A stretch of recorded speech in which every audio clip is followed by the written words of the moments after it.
Hey there, this is Jesse with another video on networking.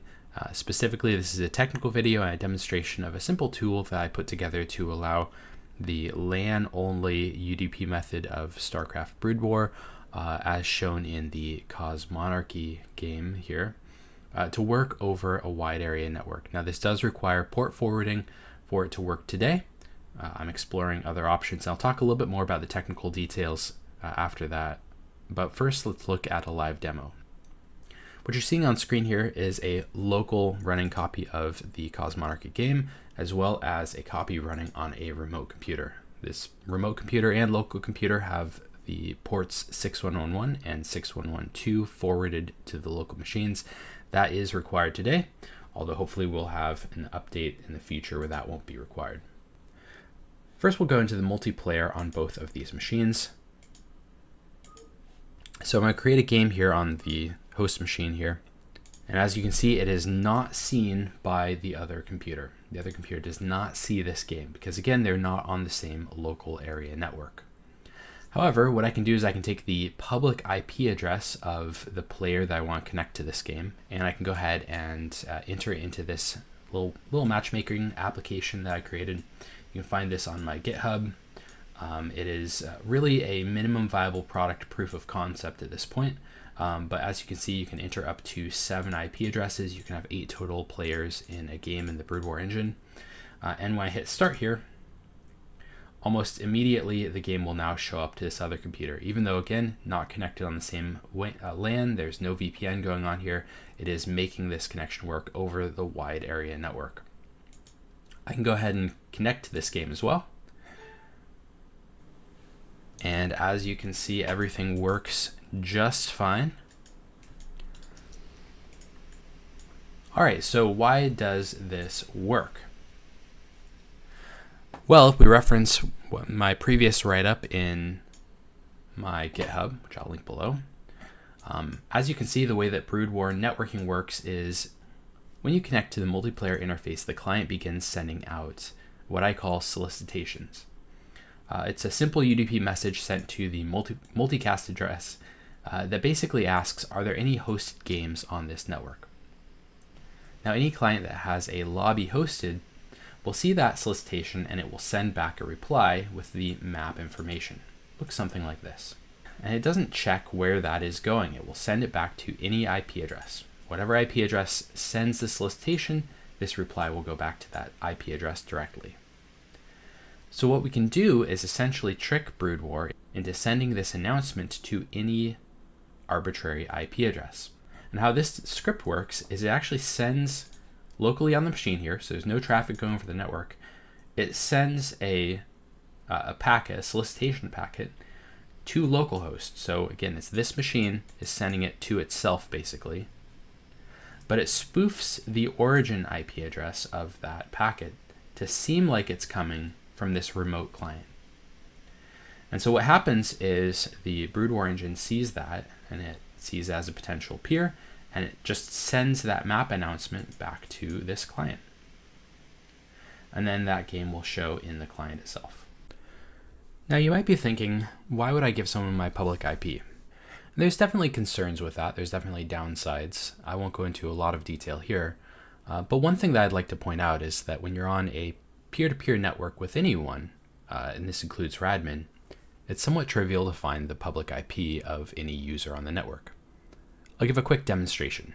I'm looking at traffic inside the network on the left here, and outside the network on the right here.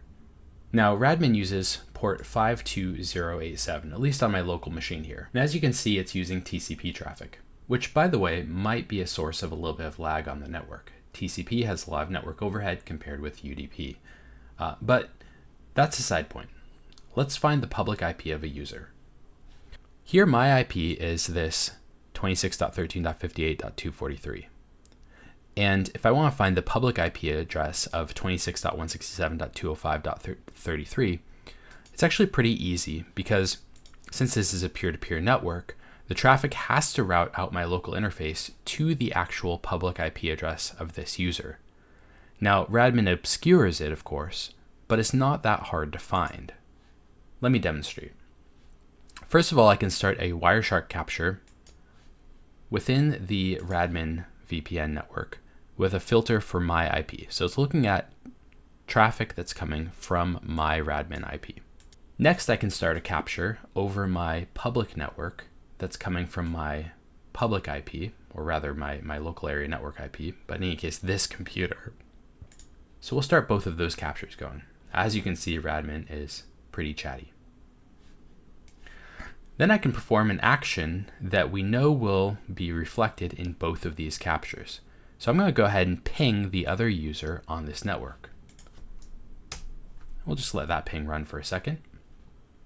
So now what I can do is I can cross-reference this information. So if I look at this first ping and expand the frame header here, I can see that the arrival time ends in 8146, the UTC timestamp here.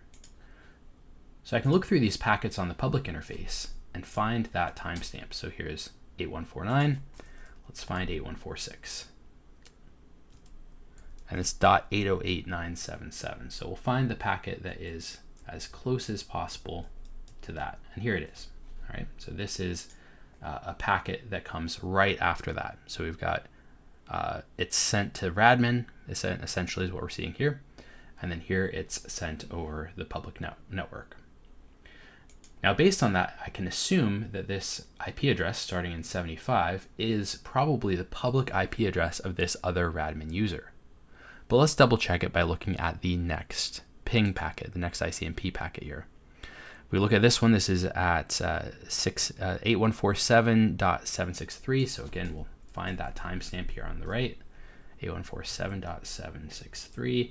And there we go. You can see this is right after that. So the packet leaves the Radmin interface and goes out our public interface here. And again, we see the same 75.IP address here.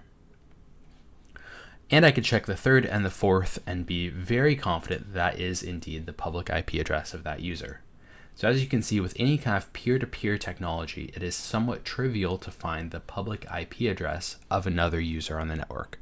It's just the way it is.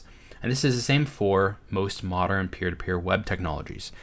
If you're on a video call with someone using a WebRTC video call like Google Meet, possibly Zoom as well, you can use the same technique to potentially find the public IP address of the peer on the network. Really, any kind of peer-to-peer networking that's not routed through a server is going to have this characteristic where you can find the public IP of the user. So where do we go from here?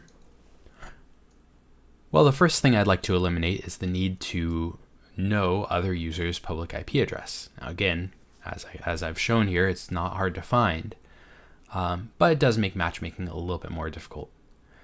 I'm currently working on an update to this. It'll be hopefully very simple and easy to deploy that will actually use a third-party server to keep track of any users that are currently connecting.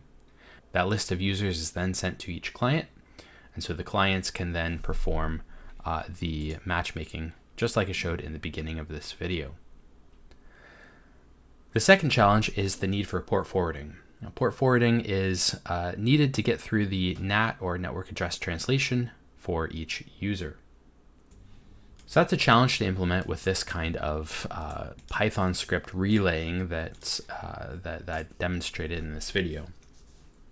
To eliminate the port forward, we'll probably need to implement a new SNP package for the Broodwar engine, and that's a topic for another video. In the meantime, links in the description below if you'd like to try out any of this or explore it. And I hope you enjoyed the technical walkthrough.